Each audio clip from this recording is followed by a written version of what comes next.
Emma's fingers brushed dust off an old clay wheel tucked in her garage, sparking a memory of that one Seattle summer when community BBQs meant dodging small talk like landmines. 45, she'd mastered hiding behind casserole dishes until pottery class forced her hands into something messier than her social skills. Now, with a smirk, her lopsided first mug charmingly drunk-looking, just like her neighbor's karaoke, she signed up for an exhibition. Bold moves tasted better with glaze. Fam didn't see it coming. Emma's fingers brushed dust off an old clay wheel, its grooves worn smooth by years of abandonment. 45 years of life had taught her how to dodge crowds like a pro. Community BBQs were minefields of small talk, grocery lines, a gauntlet. But clay didn't judge shaky hands or awkward pauses. It just waited, patient as a cat in sunshine. Her first attempt wobbled, a lopsided bowl that collapsed like her confidence PTA meetings. Yet something about earthy scent, cool sludge between her fingers anchored her. Muscle memory kicked in, a childhood summers spent molding mud pies behind Grandma's house, back when joy didn't require an RSVP. Weeks passed. Mornings began with coffee and centering clay, her worries spinning away like excess slurry. Wheel became her confidant, its hum drowned out what-ifs. When flyers for a local pottery exhibition appeared library, her gut lurched like she'd missed a step. But then she pictured her pieces, jagged-edged mugs with stubborn handles, a vase that leaned slightly left, gloriously imperfect, sitting beside others. Proof that broken things could still hold beauty. Opening night, she arrived early, adjusting name tags with damp palms. Strangers lingered near her work, tracing thumbprints she'd left like secret signatures. A woman with silver braids chuckled, a lopsided bowl's charm. Emma exhaled. Maybe belonging wasn't about fitting in, but leaving marks where only fam would notice. Clay had cracked her open, but damn if it didn't make space for gold to seep in. Emma's fingers brushed dust off an old clay wheel, its hum a whisper from another life. 45 years in Seattle had taught her rain could hide more than sidewalks. It muffled voices, muffled her. But clay didn't judge shaky hands. It just waited. First attempts were lopsided, sure. A bowl slumped like a deflated balloon. A mug handle snapped clean off. But each wobble felt lighter than small-talk community BBQs, where she'd clutch a paper plate like a life raft. Here, messes could be reclaimed. Kneading, centering, starting over, muscle memory replacing mental loops. Then came Margot. 60-something, leopard print apron, and a laugh that could shake glaze off shelves. She ambled over mid-collapse of Emma's third attempt at vase. Honey, clay's like bad exes. Gotta know when to walk away. Margot's crew, a retired firefighter, a barista with neon nails, became accidental fam. No therapy speak, just shared cinnamon rolls and sacred rule, no apologizing for ugly pieces. Weeks blurred into coiled pots, then a flyer for a local exhibition. Emma's stomach dropped. Margot slid a chipped mug toward her. Made this my first year. Won 0 awards. Still holds coffee like a champ.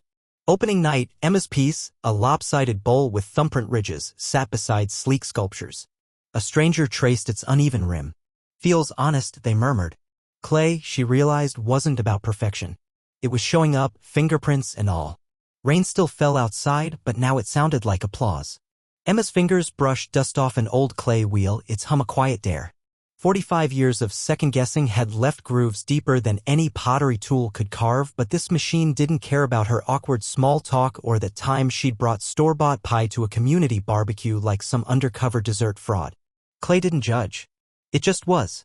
She kicked wheel into motion, wet earth spinning under her palms. First attempts wobbled, collapsed, mushy failures that would have sent younger Emma spiraling into a week of couch-bound regret. But middle age had gifted her a new kind of stubborn. So what if her vase looked like a drunk tornado? Progress wasn't pretty. Seattle's gray light slanted through studio window as she worked, her forearms streaked with mud. Around her, others chatted easily, their laughter bouncing off kills. Pre-kids Emma would have bolted, convinced she didn't belong. Yeah? She smirked, pressing thumbs into yielding clay. Let Em talk. She had a lopsided bowl to finish. News of a local exhibition flickered on studio bulletin board. Submissions open to all. Her gut clenched. Showing her work meant eyes, opinions, terrifying possibility of someone actually noticing her. But Will kept turning, and so did she, each rotation smoothing rough edges both in clay and in herself. By submission day, her piece sat glazed and gleaming, a bowl with deliberate cracks, gold seeping through its seams. Kintsugi for soul, fam? Not perfect. Just alive. When exhibition crowd buzzed around her work, she didn't hide. Stood there, arms crossed, daring anxiety to mess with her now. Bowl held its ground. So did she. Emma's fingers brushed dust off an old clay wheel, its hum a quiet promise. 45 years of avoiding crowds, of shrinking behind coffee cups, community BBQs, yet here she stood, knees locked, breath shallow, in front of a room packed with strangers. Her pottery exhibit wasn't just mugs and bowls. Each piece held whispers of panic attacks, of hands trembling too hard to hold a phone. But clay didn't judge. Spin it right and chaos became curves. Spin it wrong and you got, well, lopsided as heck. She'd kept one early disaster, a vase that leaned like a drunk uncle, as a reminder. Progress, not perfection. Spotlights glared. A skeptic in back, some artsy fam who'd scoffed therapy crafts, crossed arms tight. Emma ignored them, palming slick clay, centering it with a press. Muscle memory kicked in.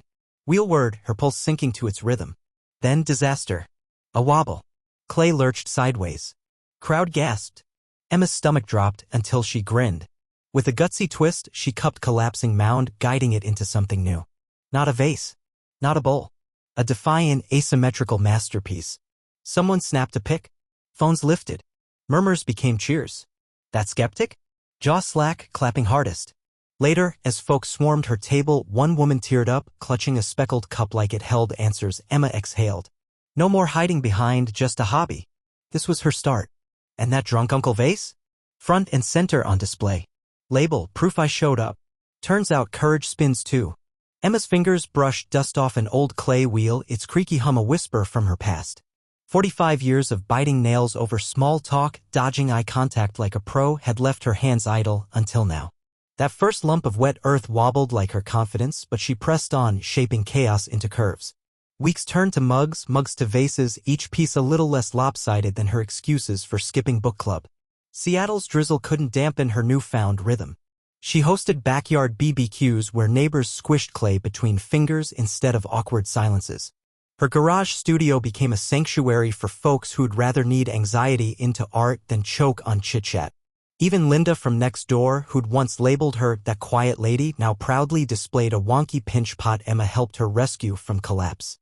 Then came exhibition, a pop-up community center where her flaws and all collections sold out in hours. Strangers lingered over her signature piece, a wheel-thrown bowl, its uneven rim etched with fingerprints. Proof progress ain't pretty, she'd scrawled on tag. That night, a woman in her 60s gripped Emma's wrist, tearful. You made my hands feel useful again. Yeah? Emma's teaching a class called Messy Happy. She guides trembling hands, laughs when a beginner's vase flops like a pancake. Clay's got attitude, fam. That old wheel? Still spins stories, hers, theirs, anyone's willing to get dirty. Turns out shaping clay reshapes lives. Sink your hands into something bold. Spin fear into art today.